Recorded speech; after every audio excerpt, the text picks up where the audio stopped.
In the history of American prisons, if there's one place whose name is most associated with fear, silence, and stories of death, it's Alcatraz. This prison wasn't built in the middle of a city, but on a cold, rocky island in the middle of the ocean, surrounded by nothing but water. The currents were so strong that even the best swimmer could tire and drown in a matter of minutes, and the cold was so intense that the body would gradually become numb. The government firmly believed that escaping from here was impossible, and that's why Alcatraz was called the prison of prisons. Alcatraz wasn't an ordinary prison. It was the final destination for inmates who had challenged the system in other prisons. Those who repeatedly attempted to escape, who disobeyed the guards, or whose minds were exceptionally sharp in criminal matters were sent directly here. The government believed that if a person's hope was taken away, if they were cut off from the world, and if they were made to feel every day that there was no way out, they would eventually break. Alcatraz was a living example of this philosophy. On a cold morning in 1960, a boat was making its way across the sea towards Alcatraz, and on that boat sat a quiet, reserved, but incredibly intelligent man, Frank Morris. There was no fear on his face, no panic, but a strange, profound calm, as if he already knew where he was being taken. Frank was no ordinary prisoner. His mind was extraordinary. His IQ was very high, and that's why he had escaped from several prisons before. He had become a problem for the system, and now he was being sent to a place from which even the thought of escape was considered madness. The moment Frank stepped onto Alcatraz, he immediately realized that this place wasn't just made of walls and iron bars, but was designed to imprison the human mind. Silence hung heavy in the air. The guards' eyes held no humanity, only harshness, and every rule was enforced in a way that made the prisoners feel like nothing more than numbers. Frank observed everything silently, registering every path, every wall, every sound in his mind, because he knew that surviving in this prison required not just strength, but intelligence. The most dangerous punishment at Alcatraz wasn't physical violence, but the isolation that hollowed a person from the inside. Prisoners were confined to small cold cells for 23 hours a day, where there was little light and no one to talk to. Many prisoners slowly went mad. Some even started talking to the walls. But Frank was different. Even in this solitude, he was thinking, observing, and with each passing day, he tried to understand whether escaping Alcatraz was truly impossible, or if it was merely a fear ingrained in people's minds. After spending a few days in Alcatraz, Frank Morris began to understand that this prison wasn't just made of iron bars and thick walls, but was a machine designed to control prisoners through fear, discipline, and strict rules. Waking up at a fixed time every morning, standing for roll call, punishment for talking without reason, and being thrown into isolation for the slightest mistake, all of this gradually broke a person down from the inside. Frank saw that many prisoners remained strong for the first few weeks after arriving, but then their confidence would crumble, fear would settle in their eyes, and they would accept that their lives were over. But Frank asked himself the same question every day. Was this prison truly as impregnable as it was made out to be? While in prison, Frank gradually met John Anglin and Clarence Anglin, who were brothers in real life and had always been together in the world of crime. Both brothers were quiet, not very talkative, but their eyes held the same restlessness that Frank saw in his own. During their conversations, Frank learned that they had been swimming since childhood and weren't as afraid of cold water as most people. This sparked an idea in Frank's mind because the biggest obstacle to escaping Alcatraz was the sea,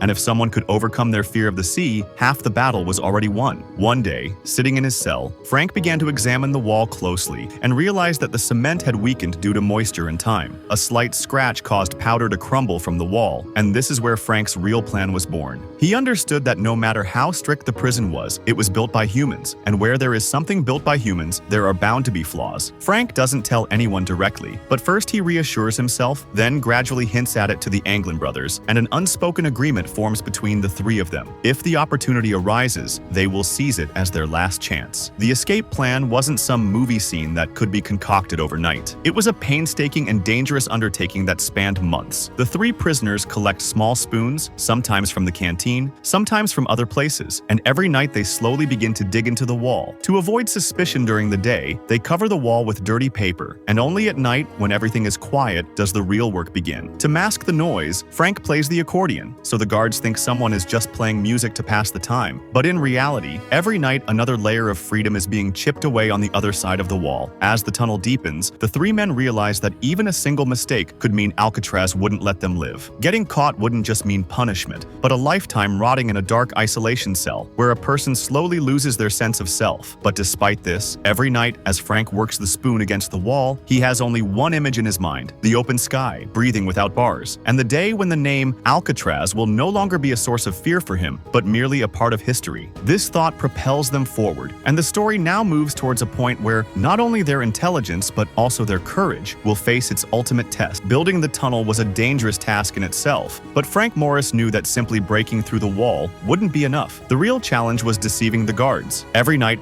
the guards would check to see if the prisoners were asleep in their beds, and if even one bed looked suspicious, the entire plan could be ruined that very night. It was this fear that sparked an idea in Frank's mind, an idea that sounded crazy, but if successful, could shake the history of Alcatraz. He wondered, why not create the illusion that the prisoners were asleep in their beds, while in reality, they had already escaped from the prison. Slowly, the three men began the task of making dummy heads, using soap, toilet paper, glue, and their own hair. This was no easy feat, as everything had to be done secretly, and the slightest mistake could arouse suspicion. Frank crafted these dummy heads in such a way that in the darkness, they would look exactly like real people, and when placed on the pillows, they would appear as if someone was sleeping soundly. This idea was so risky that if even one guard looked closely, all three of their lives could end right there. Simply escaping wasn't enough, because beyond Alcatraz lay the ocean, and venturing into the sea without preparation meant certain death. Therefore, Frank and the Anglin brothers began collecting old raincoats and planned to cut and modify them to create a makeshift raft that could float in the cold water for a short time. After months of hard work, they managed to construct a small inflatable raft and life jackets from the raincoats. This raft might have looked flimsy, but for them, it was the last line between freedom and death. The night of the escape was slowly approaching, and as the date drew nearer, the hearts of the three men pounded faster and faster. Every night, they thought that if they were caught, they might not live to see the next morning. But even being in Alcatraz wasn't like living. It was like dying every day. Finally, they set a date when everything would happen at once, escaping through the tunnel, reaching the roof, leaving the dummy heads on their beds, and then jumping into the dark sea. On the night of June 11th, 1962, everything seemed normal in the prison. The guards were on duty, and the prisoners were locked in their cells. But behind these walls, history was about to be made. Frank and the Anglin brothers placed the dummy heads on their beds, turned off the lights, and lay down as if they were really sleeping. As soon as the last guard left with his flashlight, they quietly got up and slipped out through the tunnel they had dug in the wall. This was the point of no return. The three reached the prison roof, where the cold wind hit their faces and the dark sea awaited them below. Their hands were trembling, but their minds were completely calm, because the time for fear was over. They inflated their makeshift raft, took one last look at the prison, and without looking back, launched themselves into the sea. This moment was about to become the biggest shock in Alcatraz's history. The next morning, when the guards came to count the prisoners, everything seemed normal. But when one prisoner didn't get up, suspicion arose. As soon as the dummy head fell from the bed, chaos erupted throughout the prison. Sirens blared, guards ran, and the entire Alcatraz went into lockdown. The prison administration couldn't believe that anyone could dare to escape from the prison that was called unbeatable. The government and police immediately launched a search operation. Helicopters were deployed, boats searched the sea, but no bodies were found anywhere. Some clothes were found in the water, but it wasn't clear whether they were a sign of drowning or deliberately left behind as evidence. The government eventually announced that the prisoners had likely drowned in the cold water, but this was merely a guess, not the truth. Years later, the question remains: did Frank Morris and the Anglin brothers truly die, or did they manage to pull off one of the greatest prison escapes in American history? Some believe they survived and started new lives, while others say the sea shows no mercy. But one thing is certain: they shattered the fear of Alcatraz that had gripped people's minds for decades. This story of Alcatraz is not just a story of a prison escape. It's a story of the human mind, courage, and hope, proving that no matter how harsh the circumstances, if a person refuses to give up, they can achieve the impossible. Frank Morris and his companions may or may not have found freedom, but they etched their names in history in such a way that Alcatraz is still known today not just as a prison, but as a mystery. What are your thoughts on Frank Morris and Alcatraz? Let us know in the comments. And please like the video and subscribe to the channel for more amazing videos. Thank you.